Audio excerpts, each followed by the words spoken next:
Bakunzi ba Radio Maria Burundi, ijwi Imana iwacu, ijwi Imana iwanyu, nimugira amahoro ya Kristo.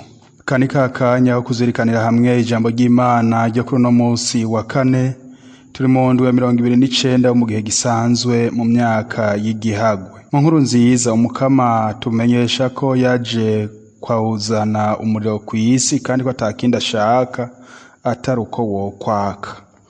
Ngaha aho twakuye ijambo ry'Imana ry'uno munsi. Igisoma ca mbere cavuye mu ibaruwa mutumwa Paulo mweranda yandikiye Abanyaroma ikigabane ca 6 kuva ku murongo wa 19 gushika kwa 23. Izaburi dufasha kuzirikana rino jambo ry'Imana ni ya mbere. Na inkuru nziza ni yanditswe na Luka ikigabane ca 12 kuva ku murongo wa 49 gushika kwa 53. Dutege yompi umukama Imana yacu atuyagira ijambo ryiwe. Ibyo dusoma mu ibaruwa umutumwa Paulo yandikiye Abaromani. Nshuti zanje, muvuga nk'umuntu kubera intege nke mufise ku kamere kanyu, nk'uko kera mwahebeye ingingo zanyu gukorera ibiterasoni no kubibigaba mugacika ibigaba. Nk'uko kera mwahebeye ingingo zanyu gukorera ibiterasoni no kubibigaba mugacika ibigaba, naba ariko muhebera ubu ingingo zanyu gukorera ubutungane ngo mube beranda. Aho mwari abashumba b'igicumuro ntimwaganzwa n'ubutungane. None kera icamwa mwakuye kuri vya bikorwa bibamara amazi ubu nikihe? Erega amaherezo yavyo n'urupfu. Ubuho ko mumaze gukira ubushumba bw'igicumuro mugashumbira Imana, icamwa mufise nibituzanira ubweranda, kandi amaherezo mufise n'ubuzima budahera. Nkako ingero y'igicumuro n'urupfu, ingabirano y'Imana n'ubuzima budahera muri Kristo Yezu umukama wacu. Iryo ni ijambo ry'umukama. Hahiriwe umuntu yizigiye umukama.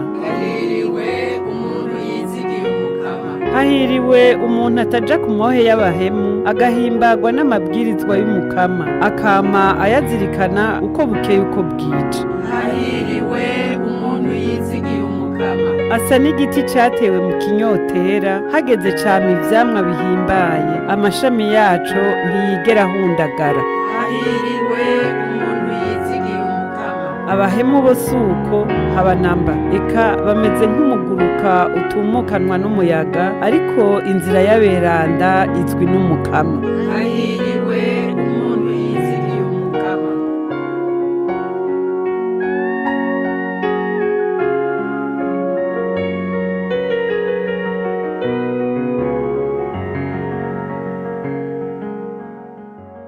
Ije dusoma mu nkuru nziza ya Yezu Kristo nkuko yashikirijwe na Luka. Muri rya misi Yezu yabariye abigishwa biwe ati, jewe naje kuzana umuriro ku isi kandi nta kindi nshaka atari uko wo kwaka. Ntegerezwa kubatizwa, mbere umutima ntuzoja hamwe ntarose iyo batisimu. Mbega mwiyumvira ko nazanywe ku isi no kuhatera umutekano? Eka nyabuna, ndababwiye ko naje kubateranya. Kuva ubu inzu bamwe 5 bazoshira kubiri, 3 batandukane na 2 nabo batandukane na 3. Umwana azotandukane na se atandukane n'umwana wiwe. Umukobwa azotandukana na nyina atandukane n'umukobwa wiwe. Umukazana azotandukana na inabukwe atandukane n'umukazana wiwe. Dushemeze ijambo ry'Imana.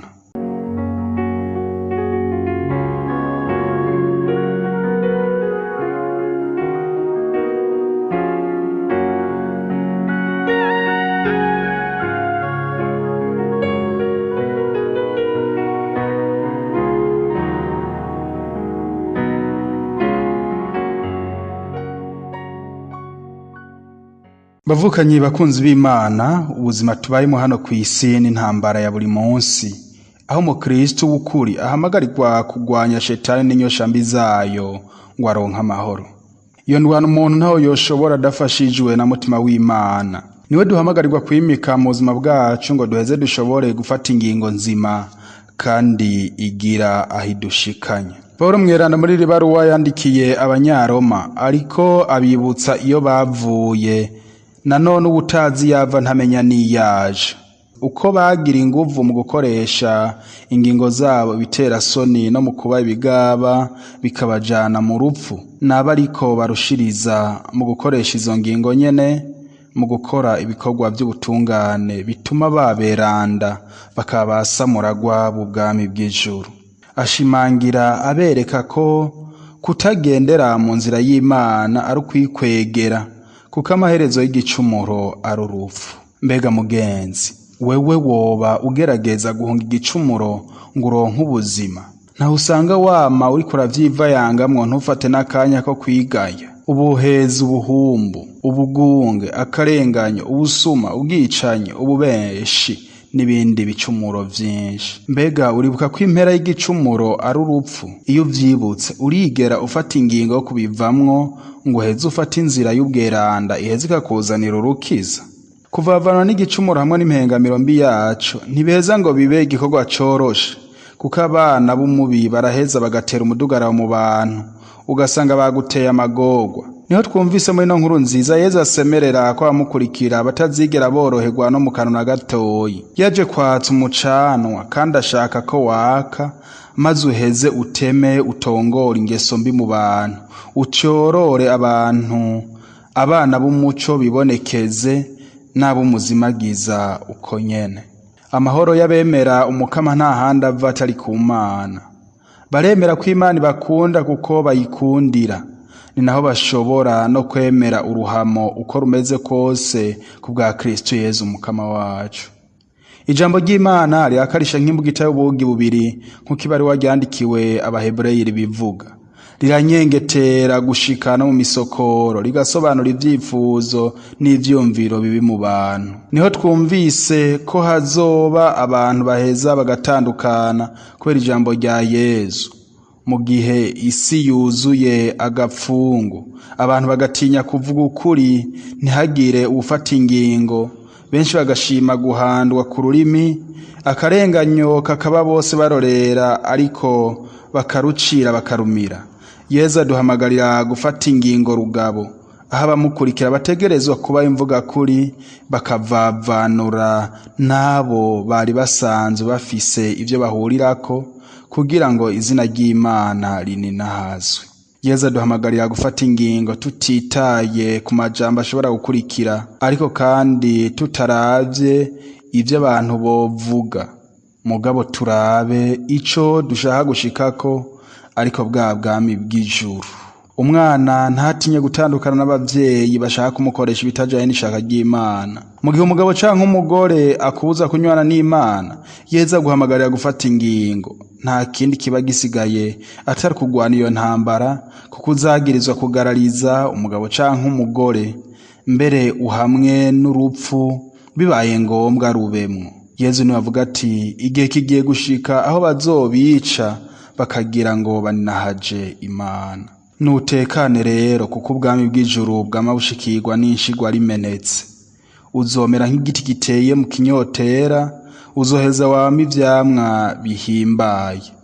Umuvyeyi naguhanura nabi ukiyankira, ntazobura kukuvuga uko ashaka kuri intagondwa, ariko gumye umutima, Imana niyo mucarubanza kandi w'ingingo. Aha rero twibuke bavukanyi, abakristo batari bake batotejwe kubera ukwemera kwabo, mbere bakanahasiga ubuzima. Ariko kandi tuzirikana abatotezwa mu bihugu vyabo uko banse gukurikiza amategeko ateye kubera n'ishaka ry'Imana. Duheze nakwe dufate ingingo ku buzima bwacu. Kuri uno munsi dusabira abo bose bahamwa kubera inkuru nziza bemeye. Twisabire natwe umutima wo guheba ibicumuro n'impengamiro yavyo, tuvavana n'ingeso mbi zose, kumwe n'uwo wese ushaka kuduta mu rudubi.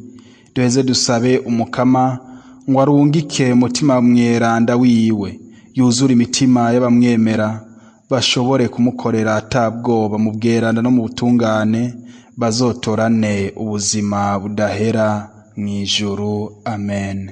Mwari kumwe na Patiri Sadite Kenemana wo muri Diocese ya Ngozi. Horane Imana.